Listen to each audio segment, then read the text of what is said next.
Hello guys, आज हम movie explain करेंगे द प्लेटफॉर्म। मूवी के स्टार्टिंग में एक किचन का सीन दिखाया जाता है जहां बहुत सारे शेफ खाना बना रहे होते हैं और एक आदमी उनके बनाए खाने की परख कर रहा होता है। नेक्स्ट सीन में दो कैदी दिखाए जाते हैं, एक ओल्ड मैन ट्रेमागासी और एक यंग मैन गौरेंग। ओल्ड मैन यंग मैन से कहता है कि हमें जो भी खाने को मिलेगा वो हमसे ऊपर यानी कि फ्लोर 47 वाले कैदियों का बचा हुआ होगा। गौरिंग देखता है कि उनके फ्लोर के ऊपर और नीचे बहुत सारे फ्लोर्स होते हैं। तभी वहां रेड लाइट ऑफ होकर ग्रीन लाइट ऑन होने से एक बड़ा सा डाइनिंग टेबल खाने से भरा हुआ ऊपर से नीचे आता है, लेकिन उस पर रखा सारा खाना फैला हुआ होता है क्योंकि उस टेबल पर वही खाना होता है जो ऊपर के कैदियों ने खाकर छोड़ दिया होता है। त्रिमागासी जल्दी जल्दी खाने लगता है, लेकिन गौरेंग सिर्फ एक एप्पल अपने पास रख लेता है और थोड़ी देर बाद वो डाइनिंग टेबल नीचे के फ्लोर पर चला जाता है। तभी वहाँ रूम का टेम्परेचर बढ़ने लगता है। ट्रिमागासी कहता है कि जो एप्पल तुमने अपनी पॉकेट में रखा है उसे तुम्हें लौटाना होगा, क्योंकि खाना तब तक सिर्फ हमारा है जब तक वो हमारे प्लेटफॉर्म पर है। इसलिए अगर तुम एप्पल नहीं लौटाते तो हमारे रूम का टेम्परेचर लगातार बढ़ता जाएगा और हम गर्मी से झुलस जाएंगे या फिर फ्रीज कर दिए जाएंगे। गौरेंग ट्रिमागासी से कहता है कि मैं यहाँ 6 महीने के लिए अपनी मर्जी से आया हूँ क्योंकि मैं सिगरेट छोड़ना चाहता था। ट्रिमागासी इस बात से बहुत ज्यादा चौंक जाता है क्योंकि वहाँ कोई भी अपनी मर्जी से नहीं आता। Next day green light on होने पर खाना आता है, लेकिन गोरेंग आज भी खाना नहीं खाता।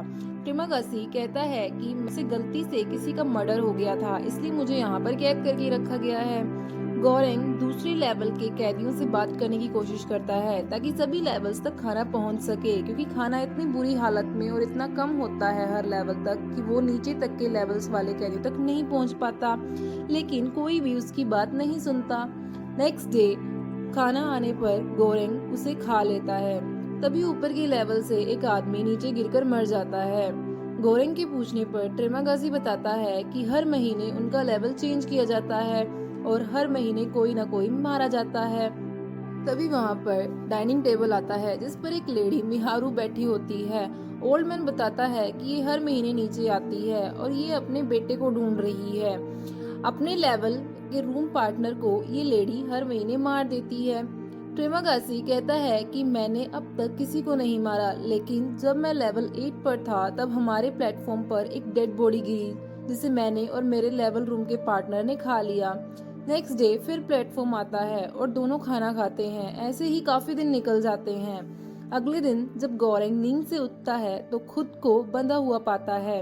उसे त्रिमागासी ने ही बांधा होता है क्योंकि वो कहता है कि अगर खाना कम पड़ गया तो मैं तुम्हें खा सकता हूँ। तभी डाइनिंग टेबल आता है, लेकिन उस पर खाने के लिए कुछ नहीं बचा होता।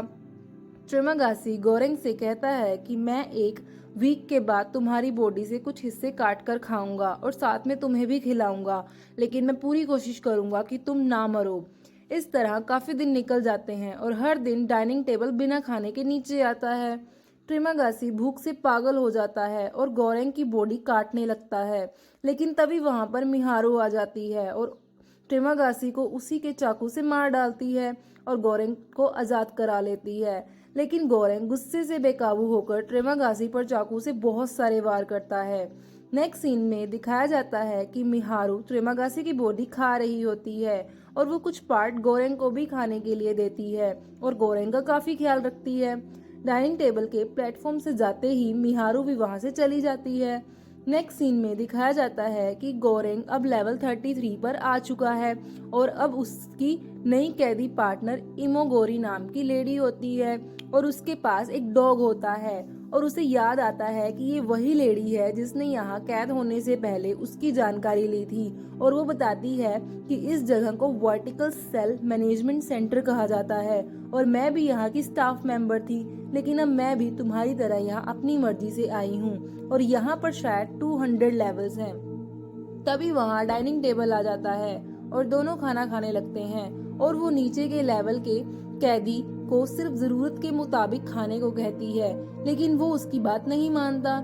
इस तरह वो डेली उन्हें जरूरत के अकॉर्डिंग खाने को बोलती है, लेकिन वो कैदी हर रोज उसे अनसुना कर देते हैं। फिर गोरेंग उनके खाने में टॉयलेट करने की धमकी देकर उन्हें तमीज से उनके हिस्से का ही खाने के लिए कहता है और वो मान जाते हैं। नेक्स्ट डे जब डाइनिंग टेबल आता है तो उस पर मिहारू जख्मी हालत में लेटी हुई होती है और गोरेंग इमोगोरी की हेल्प से उसकी मदद करता है। तभी रूम का टेम्परेचर कम होने लगता है क्योंकि डॉग ने मीट का एक टुकड़ा चुरा लिया होता है, लेकिन गोरेंग उस टुकड़े को वापस नीचे डाइनिंग टेबल पर फेंक देता है। रात में मिहारू इमोगोरी के डॉग को मार देती है जिससे दोनों आपस में लड़ने लग जाती हैं। फिर गोरेंग उनके झगड़े को खत्म करता है और नेक्स्ट डे डाइनिंग टेबल आने पर मिहारू उस पर बैठकर नीचे चली जाती है। गोरेंग को लगता है कि मिहारू यहाँ अपने बेटे को ढूंढ रही है, लेकिन इमोगोरी बताती है कि जब 10 महीने पहले वो यहाँ आई थी तो वो बिल्कुल अकेली थी, उसकी कोई फैमिली नहीं है। नेक्स्ट सीन में किचन दिखाया जाता है जहाँ सभी कैदियों के लिए उनकी पसंद का खाना बनाकर बड़े अच्छे तरीके से प्लेटिंग करके नीचे लेवल्स पर पहुंचाया जाता है, लेकिन फर्स्ट लेवल पर ही कैदी उसे बुरे तरीके से नोच नोच कर खा जाते हैं। नेक्स्ट सीन में 1 महीना खत्म होते ही गोरेंग लेवल 202 पर पहुंच जाता है और देखता है कि उसके नीचे और भी कई लेवल्स होते हैं। गोरेंग देखता है कि इमोगोरी ने सुसाइड कर लिया है। उसे त्रिमागाती और इमोगोरी दिखाई देते हैं जो उसे कहते हैं कि इमोगोरी की बॉडी को खा जाओ और जिंदा रहो। जब डाइनिंग टेबल नीचे आता है तो उस पर सिर्फ टूटे बर्तन होते हैं और खाने का एक टुकड़ा भी नहीं होता। गोरेंग एक कांच के टुकड़े को उठा लेता है और अपनी भूख मिटाने के लिए अपनी बुक को खाने लगता है।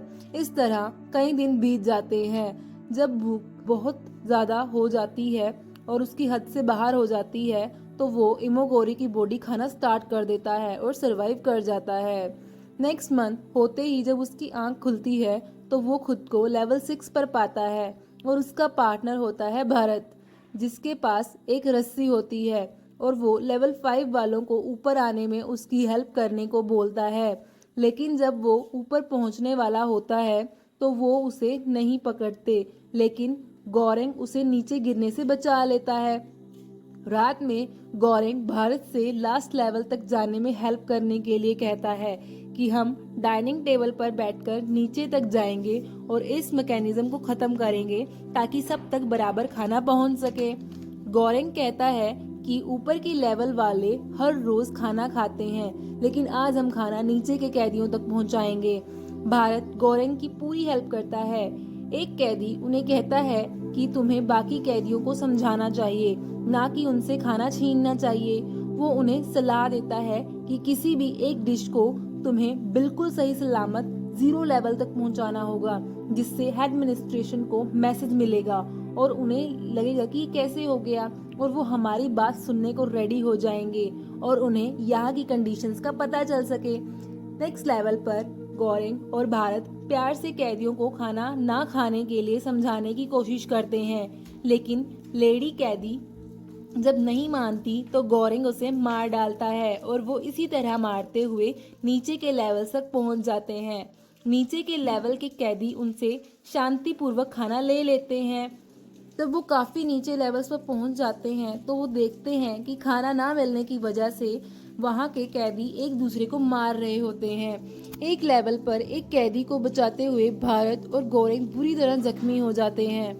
प्लेटफॉर्म 333 पर रुकता है और दोनों को लगता है कि ये लास्ट लेवल है, लेकिन जब वो नीचे उतरते हैं तो प्लेटफॉर्म और नीचे जाने लगता है। लेवल 333 पर एक छोटी बच्ची होती है जिसे वो बचाई हुई केक डिश खिला देते हैं। नेक्स्ट सीन में दिखाया जाता है कि जब गोरेंग की आंख खुलती है तो भारत की डेथ हो चुकी होती है। नेक्स्ट डे जब प्लेटफॉर्म आता है तो गोरेंग बच्ची को लेकर उस पर बैठ जाता है और वो उसके साथ नीचे जाते रहते हैं। तभी उसे ट्रिमागासी दिखाई देता है जो कहता है कि ये बच्ची एडमिनिस्ट्रेट के लिए मैसेज है, ना कि तुम, इसलिए तुम प्लेटफॉर्म के साथ ऊपर नहीं जाओगे, तुम्हारा सफर यहीं खत्म। और वो प्लेटफॉर्म से नीचे उतर जाता है और प्लेटफॉर्म तेजी से ऊपर चला जाता है और यही हमारी मूवी की एंडिंग हो जाती है।